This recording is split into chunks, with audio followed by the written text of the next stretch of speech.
તો આજે આપણે વર્ગ કરવાની શોર્ટકટ શીખવાના છીએ। એમાં પહેલાં તમને 2 અંકોવાળી સંખ્યા હોય એનો વર્ગ કરતાં શીખવાડું। તો 18 જુઓ, 1 ને 18 ને પહેલાં તમે નોખા લખી નાખો। પહેલાં 8નો વર્ગ કરવાનો, 8 8 64 થાય, પછી 1નો વર્ગ કરવાનો, 1 1 થાય। હવે આખાનો વર્ગ કરીને એનો ગુણાકાર કરવાનો, એટલે 8 1 8 અને 8 2 16, 16 લખવાના, પણ એક સંખ્યા મેકી દેવાની, પછી 16 લખવાના અને એનો બેનો સરવાળો ઊભો કરી નાખવાનો, એટલે થઈ જાય 4 312 બગડો વધી 1 અને 3 324 થઈ ગયો। હવે એ જ રીતે 24નો, તો 4 છે 4નો અને 2નો પહેલાં એકલો 4નો 16 થાય અને 2નો 4 થાય।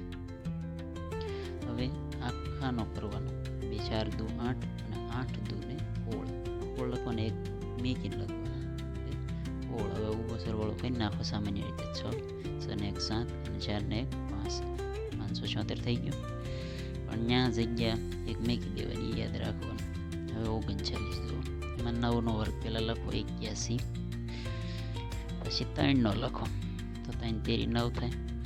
હવે આખાનો એક જગ્યા અહીંયા મેકી દેવાની, એક યાદ રાખવાનું 9 9 દુ 18 અને 18 તેરી 56, એક જગ્યા મેકીને તે હાટો આપણે 0 મેકી દીધો 56। હવે 1 8 ને 4 12 એટલે 12 બગડો વધી 1 અને 10 ને 5 15, 15 21 39નો આવે। હવે 32નો વર્ગ જુઓ, તો આ 2 છે 2, તો 2નો વર્ગ 4 થાય, પણ 0 4 લખવાના, યાદ રાખવાનું, એકલા 4 છૂટા નહીં લખી નાખવાના। પછી આ 3 3 તેરી 9, હવે આખાનો આપણે ત્યાં એક સંખ્યા મેકી દેવાય, ત્યાં છેલ્લે યાદ રાખવાનો 3 દુ 6 6 દુ 12, તો લખી નાખો ત્યાં 12। હવે ઊભો સરવાળોમાં દો 4 પછી 4 પછી 2 2 લખી નાખવાના ને 10 થઈ ગયો 10 24। એ જ રીતે 81નો, તો 1નો વર્ગ 1 પણ 0 1 લખવાનો, એકલો 1 નહીં, 2 ડિજિટ તો હોવા જ પડે, 88 66 અહીંયા 2 ડિજિટ 88 66 અને 8 1 8 અને 8 2 ને 16 લખવાના, પણ એક સંખ્યા મેકી દેવાની, પછી 16। તો ઊભો સરવાળોમાં જો 1 6 4 ને 1 5 અને 6, તો 65 61 થઈ ગયો 81નો, છે ને સરળ એકદમ રીતે। હવે 5 વાળી સંખ્યાનો સ્પેશિયલ, હવે એક જરા સમજી લો, મજા આવી જશે। છેલ્લે 5 હોય ગમે સંખ્યા, એટલે 55 25 છેલ્લા લખી નાખવાનો, અને આગલી સંખ્યાના એક આગલે આડે ગુણવાનો, એટલે 2 ને આગલી સંખ્યા 3 3 વડે ગુણો એટલે 3 દુ 6 625 થઈ ગયું। એ રીતે 35નો જોતો, 35માં 5 છે એટલે 55 25 તો આવી જ જશે, અને 3 આગલી 4 4 તેરી 12, તો 12 25 થઈ ગયું। આ રીતે તમે 45નો કરવો હોય તો 5 છે તો એનો 25 આવી ગયો, અને 4ની આગલી 5 છે એટલે 4 5 20 થઈ ગયો 20 25। બસ આમ હવે 3 અંકની સંખ્યાનો જોવો, તમને સરળ રીતે શીખવાડું।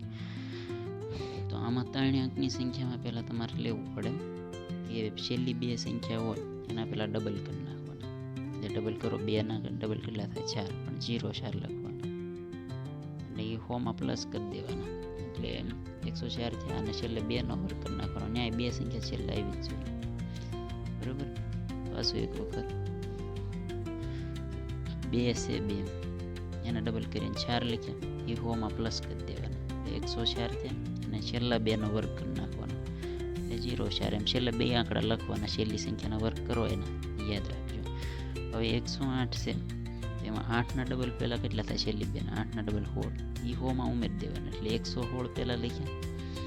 હવે છેલ્લી સંખ્યાનો વર્ગમાં જોડી દેવાનો, 88 66 સીધા 66 લખી દેવાના, બરાબર। હવે જો આ મસ્તનો આવ્યો એમ, જે પેલા 12 છે, 12ના ડબલ કેટલા થાય, છેલ્લી 2 સંખ્યાને જો 12 દુ 24 થાય, અને હોમાં પ્લસ કરી દો 24 એટલે 124 થયા। હવે 12નો વર્ગ કેટલો થાય એ ઉમેરવાનો છે, 12નો વર્ગ આપણને આવડે 144 થાય, 144 થાય, પણ વાહલા 44 બહાર કાઢવાના, એકને અંદર લઈ લેવાનું, બરાબર। 144 વાહલી 2 સંખ્યામાં છેલ્લે 2ના 0 મૂકી દેવાના, 2 વર્ગના છેલ્લા 2 બહાર કાઢવાના, અને 5 12 યુ રેડી। હવે 132નો જુઓ, સરસ રીતે મજા આવી જશે।